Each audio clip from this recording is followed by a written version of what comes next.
ගමේ සීයා YouTube නාලිකාවෙන් අද කියන්න යන්නේ සෙම්මමාරු ගැන.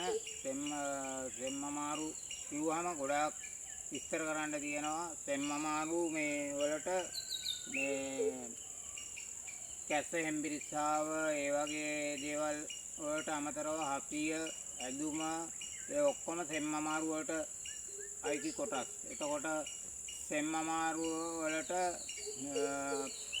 බොහොම මේ හොඳ බෙහෙත් වර්ග තියෙනවා. ඉඟුරු ගම්බේ පිප්පිලි අබ වදකහ සුදු ලුණු ඒවා කලං එකයි මංචාඩි 8 ගානේ කිරාගෙන ඇවිල්ලා ඉරලා ඒක මේ වතුරපත 8 එකට හිඳලා ඉතින් බොන්න ඕනේ දවස් 3ක් 4ක් වගේ. ඒවට හොඳ කෑම වර්ග තියෙනවා. රතු ලුණු ඊටාම ගුණදායකයි. රතු ලුණු ව්‍යංජන වලට රතු ලුණු දාන්න ඕනේ. එතකොට ඒ මේ සෙම් ගතිය සෙම් අමාරු හැදුනහම පොය කිට්ටුව එතකොට මේ නාන්න හොඳ නැහැ.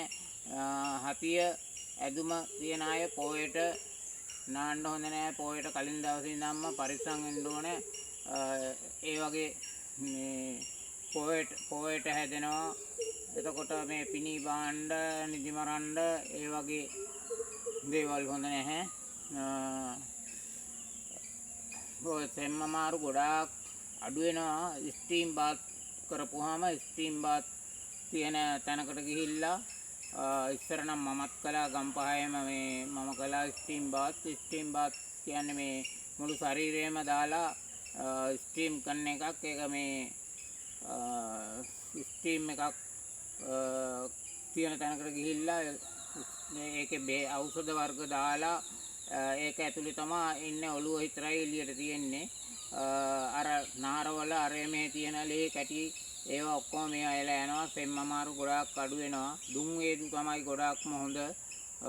දුම් වේදු කියන්නේ අරත්ත කොළ තම්බලා පැංගිරි කොළ වර්ග තම්බලා ඒවා හුමාලේ අල්ලන්න ඕනේ. එතකොට ස්පිරිතාල වල නම් ඉතින් දුම් අල්ල ගන්නවනේ කට්ටිය. ඒ වගේ මේ වාස්ප වේදුව ඉතාම හොඳයි.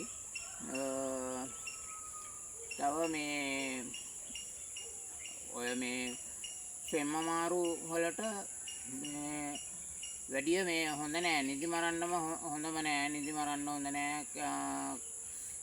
එතකොට සෙම හිර වෙනවා. සෙම හිර වෙලා මරණය පාව සිදු වෙච්ච අය ඉන්නවා. සෙම හිර වෙනවා. මේ රැට නින්දෙදී සෙම හිර වෙලා මැරෙන අය ඉන්නවා. ඒ වගේ සෙම මහා භයානක රෝගයක් ඒ සෙම්මමාරු. ඕක මේ පොඩියට තියෙනකොට හැදිච්ච කෙනෙක් තමයි දන්නේ අමාරුවේ මේ වැයක. ඔයගොල්ලෝ බොහොම මේ පරිස්සම් වෙන්න ඕනේ. එතකොට කුඩා ළමයිටයි වයසක අයටයි හැදුනම බොහොම අමාරුයි. දැන් සෙම්මමාරු වලට මේ කැස්ස එහෙම හැදුනහම මේ ඉවසන්නම බැරි මරුවාම ඉඟුරු ටිකක් පොඩියට පෙති කපලා ඉරලා ඒකට මී පෙන ටිකක් දාලා කලවම් කරලා ඉරලා කාපුවාම පොඩි සහනයක් දැනෙනවා. කොහොමත් මේ සෙම්මමාරු වලට බෙහෙත් ගන්නම ඕනේ වෛද්‍යවරයෙක් හම්බෙලා. නැත්නම් ඕක වැඩි වෙනවා. වැඩි වෙලා තමයි ඔය මේ ඇදුමට හතියට එන්නේ. අදට මේ සෙම්මමාරු ගැන මෙතනින් මම අවසන් කරනවා. ඔබ සැමට තෙරුවන් සරණයි කියලා මම අදට නවතිනවා.